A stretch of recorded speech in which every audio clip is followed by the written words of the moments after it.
Welcome back to the C Morning Show, everyone. We're now heading into the final hour of the program, and we're welcoming back, happily, I should say, Book Talk. Yes. So, Marissa, what book are you reading today? Because you're probably reading a different book every single day. Yes, that is very true, but sometimes it's pretty consistent. So the one that I'm reading right now is Build the Life You Want. This is the latest from Arthur Brooks. So he's a professor in Harvard teaching happiness. Okay. And he's actually co-writing it, of course, with the one and only Oprah Winfrey, who's been endorsing Arthur. Ooh, that was my bookmark. Arthur Brooks so much about it. So I am still probably about 10-15 pages along, but I love Arthur Brooks. Previously, I read his book From Strength to Strength. It's excellent. What about you? Mostly self-help, right? Yeah. Well, mine's a bit interesting. I'm not reading a fiction or non-fiction book at this time. Right. Do you ever find that we do a lot of these health talk shows? Yes. And then if not all the time, the advice would be something like, well, just live and eat healthy. Yeah. So, which is true. Which is very true. But then when we get home, we're like, well, I think what I'm eating is healthy, and but how healthy and what exactly should I be eating? So I've been reading Fighting Disease with Food. Oh, I love that. I need that manual. I found this around my house, and now I realize why my wife is so good at suggesting different foods for different ailments I have. Right. For example, if I've got a certain injury or some kind of muscle cramp, she'll be like, well, eat some of this, and she's got some stuff prepared, and how does she know all of this? Well, apparently she's got the Bible. The cheat code right here. So we'll talk a little bit more about this later, but it's very interesting. I picked it up. I found myself picking it up from time to time, and just looking at different ailments or diseases, or something light or something heavy. There's a lot in here that's very interesting, but we'll talk about that a bit later. Yes, but of course here we're not alone because we have our wonderful guest. That's right. Hi, good morning. Good morning, Samanta Elsener. So she's an author, but also a psychologist, and she will have her own book recommendation. But first, we would like to discuss about her latest book called Love Yourself Better. Welcome, Samantha. Thank you so much for inviting us. Yes, of course. It's super, super important for me. But before we go further into, so what does loving oneself better mean? It's about self-love. So basically, I'm being frankly here. This is a book about me very personally because it's a part of me growing up as an adult, as a psychologist, as a woman, and I want to share to all the people here to encourage them how to themselves better in a better condition, in a better way, in a better aspect that they need to know what is self-love actually, because sometimes people get mixed between is it self-love is about ego? Yeah. Is it selfish? Is it selfish? Or is it actually good for ourselves? Because when we talk about self-love, people tend to, no, I don't think I want to self my love. I don't think I want to love myself because I think it's a selfish way to do good thing to ourselves. Yes. But actually, self-love is about self-compassion. You do nice thing to yourself. You know how to make yourself happy. You know how to do, okay, today I feel stressed and I want to release my stress in a better way. In what way? In what way that is self-love, not self-indulgent? Yeah, because there's like a guilty association with that. That's a very good point that Samantha brings up. Like, well, I want to, provide myself some love, but then what about my wife, my kids, and all these other responsibilities? So we feel like we shouldn't prioritize ourselves, right? Yes, exactly. And this book is based on fear, actually. Okay. Based on fear. Based on fear, because we really have a big fear in our life. Constantly. Fear of rejection. Yes. Fear of missing out. Failure, and whatever. All about fear, because it's actually my thinking about fear. This based on women when they went through a labor. Yes. They actually get a situational risk, and they gave this fear into the babies. So it's true. Really? It's true. Wow. Is that I've read this before. So that's why the mom, this is like generation to generation. Yes. Right. They tend to say, don't stress, it's okay, just be calm, just be happy, is basically because of that. I didn't know this. You don't want to create stress hormones. Yes. That will be, Transfer it. yes. Really? There you go. It's underlined by Samantha as well. But that probably happens like 90% of the time. Yeah. When giving birth. I would be fearful. Yeah. I mean, all these thoughts Yes. going through your head, right? It's a mixed feeling actually. It's Right. a fear and happy and release because we can deliver the baby in a safe and secure place and environment actually.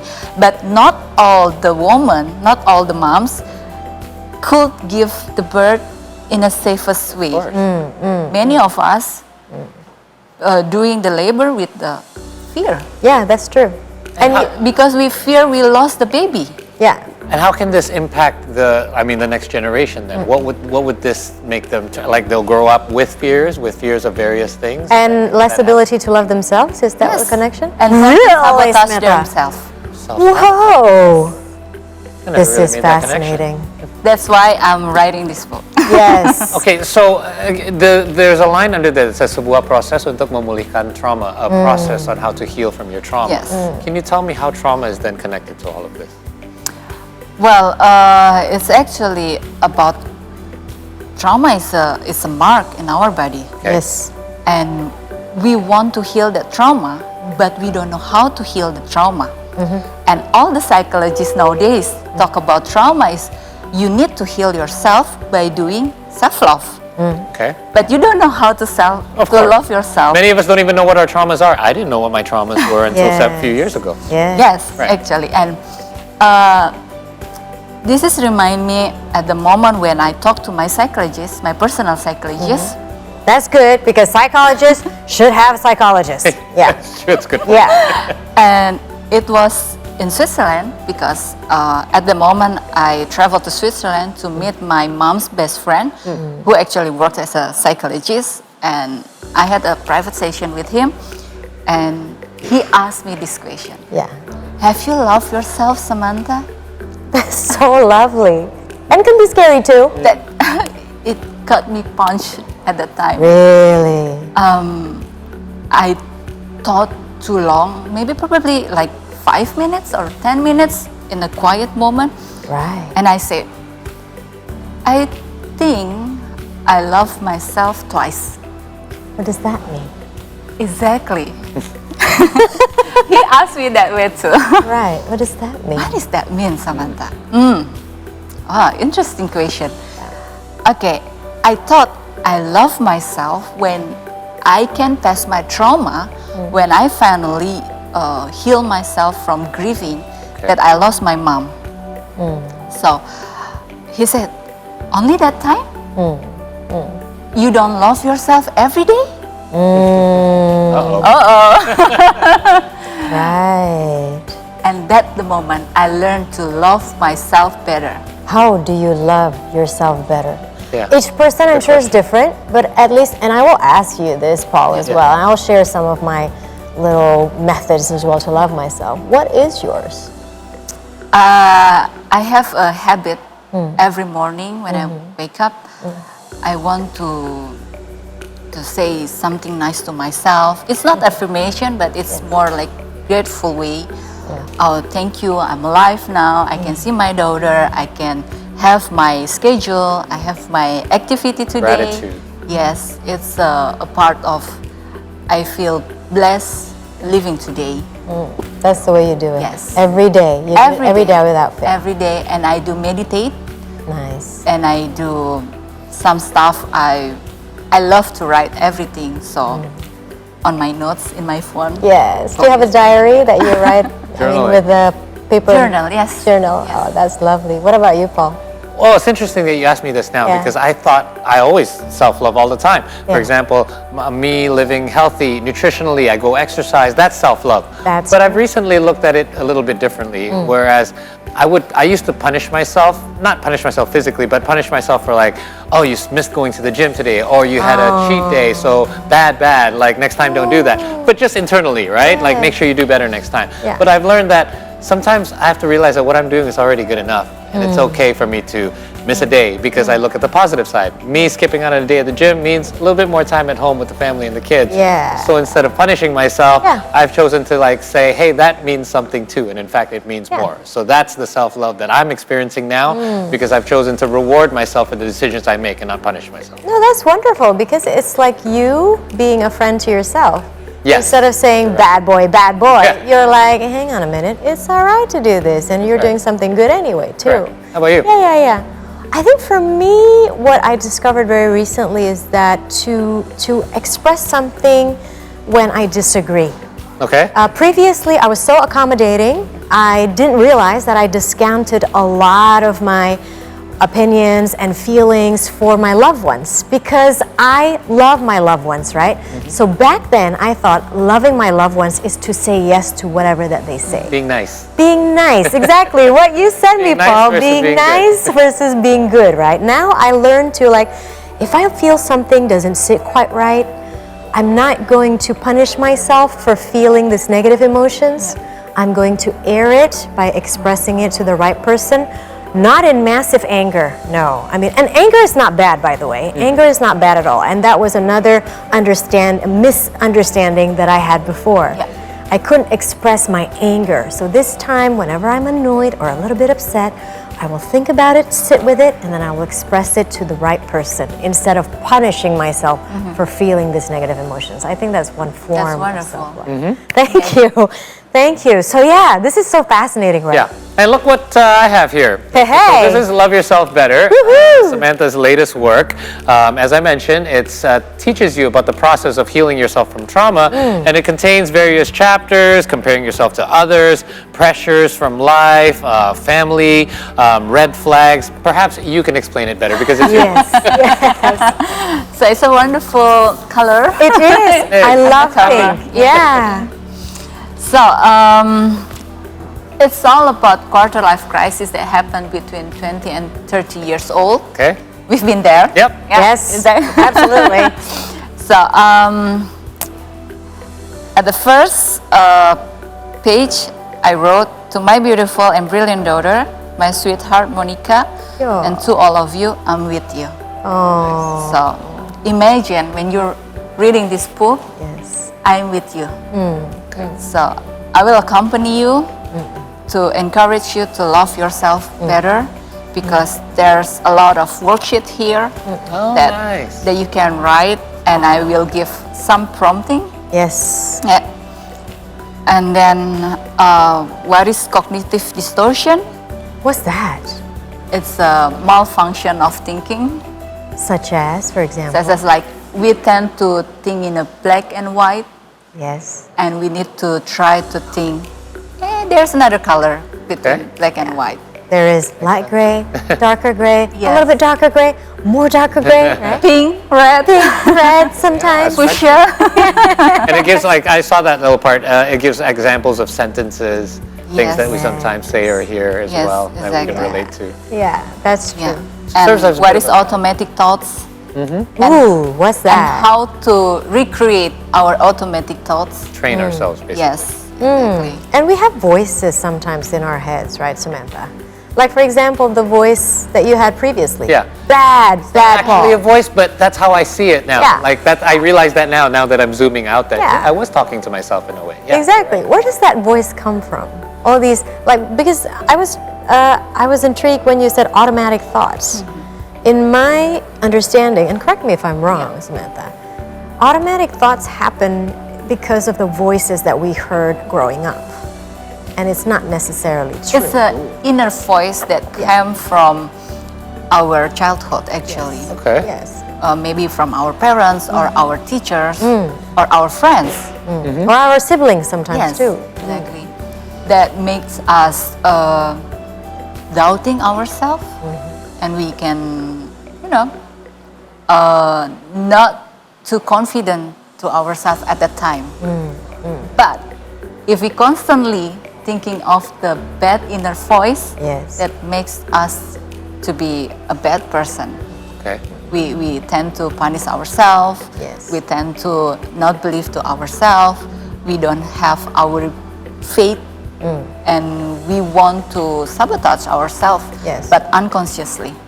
Yeah. And what are the forms of self-love, do you think? Because nowadays, people say like, oh, whenever I'm stressed out, I'm just gonna like Go to Bali. run off. And it's like, yeah, we just want to. We have these ideas like, yeah, Exactly. what Yes. Which is probably It's nothing okay. wrong Just too. say you want to go on vacation. You know? That's fine. Yeah. It works. What are the I'm not against that. What are the form of self-love? I don't want to use real self-love, but sometimes it can be confusing, right? Yeah, as I mentioned before, self-love is a part of self-compassion. You do nice thing to yourself. Yes. You do something good to yourself and something right to yourself. Okay. So it's not only nice or kind, Yes. but good and right. But the right thing. See, again, good versus nice. Good and right. Because Give good us may an not always feel nice. That's true. Give us an example. Good and right. Because sometimes there are people, when they're stressed out, they become stress eaters. Yes. Right? And they feel like, no, I'm giving myself How I love, feel right? better. Because I am stressed out right now and I need a lot of comfort food, so that's what I'm going to do. How would you analyze that? It's okay to eat comfort food, Yes. but how many times do you want to eat that? Is that only for today? One time only? Or you just eat every day for a year, for 2 years? So that's the difference. That's the difference. If you eat it every day for a month, for example, that becomes destructive in a way for yourself. We always have a limitation for ourselves, and that depending on our value in life. For example, like I've been grieving for like such a long time, for a year. Yes. But if I don't have any limit to my grieving, that will be bad. That will be a habit for a long run. But if we set a limit, okay, I want to eat a comfort food for a month, and then that's it. Okay. That's a good choice because we have the wisdom mind in ourselves. So the limit is the key. That's a good point, because unless your problem is you're really hungry, I don't see how eating is going to solve that problem, but it may make you feel better just for a little while Yes. until you get yourself back on track, right? I think we need to keep that final ultimate goal in mind. So, your book is now available already? Available for pre-order. Pre-order, okay. So guys, if you want to know more in regards to how to love yourself better, that's literally the title of Samantha's book. You guys can pick it up for pre-order, and I guess it will be shipped to you eventually, very soon. Very soon. Okay. End of this month. Hopefully. Okay. The end of 2020. This would that's be what I'm a great New Year gift, guys, to Yeah. yourself and to your loved ones as well. Well, thank you so much, Samantha. Thank you so much. For sharing, and success to you. And I'm going to read that book because it's real quick before Yes. we yes. book talk. Samantha brought My a favorite book to book. recommend as well, Yes, because yes, on book yes. talk we like to recommend books. So Yes. why don't we start with you, Samantha? So it's actually from Hanem Sunim, Love for Imperfect Things. Okay. It's really my comfort book whenever I feel not good enough today. I will Yes. randomly pick up a page here and write a sentence or write a paragraph, and then I feel better. So you That don't is have to read this in sequence. You can just pick No, it up you don't. anytime. Yes, Nice. exactly. Okay. This book actually reminds me of Matt Haig's The Comfort Book. It's also like that, right? You just open it, any page, and then you'll feel better. Also, The Daily Stoic by Ryan Holiday is also the same. And I like the theme, because a lot of Yes. us in the rat race, like going to work every day, we're trying to get the perfect thing Yeah. done all the time, Yeah. and how to handle imperfections. I like that. Very important. Yeah, it's very important for perfectionists, especially. Yeah. And your recommendation? Oh, mine is One more this. time? So I mentioned it earlier. I ended up picking this up because I lately haven't had time to get into a full book from start to finish. But I can read this a page at a time. And Exactly. I realized, oh my goodness, there's so many of these things that we experience from day to day. Obviously, there's more heavy diseases and illnesses such as cancer, asthma, but there's also lighter things on a day-to-day basis like anxiety or acne. And what it does is it suggests different foods. Like if you look at this, it has the picture, but it has all of these foods. A lot of them are superfoods, but you'll see them appear in different categories. For example, I found, let's say, mangoes on one page, and mangoes will are obvious. Or let's just use carrots. Yes. Carrots are good for constipation, for example, because it's a good source of beta carotene and how it helps to maintain the health of your intestinal lining. But later on, you'll see carrots at another page to help with diarrhea. Wow, great choice. They're a good source of pectin as well. What it does is it absorbs your intestinal toxins and protect the walls of the intestines. So it's like, oh, I'm learning all these things about carrots that I didn't know about before. It's but so most cool. importantly, the important thing about it is the 10 guidelines for good health that I found in the beginning. Oh, And share with us one. It's nutrition and what all the things that you should do. For example, just keep it simple, have whole foods, stuff like that. Yes. But there's other things such as exercise, water, sunlight, temperance, air, rest, and it gives points on each. But the one that I found most interesting was what Samantha said earlier. Gratitude is number 9, guys.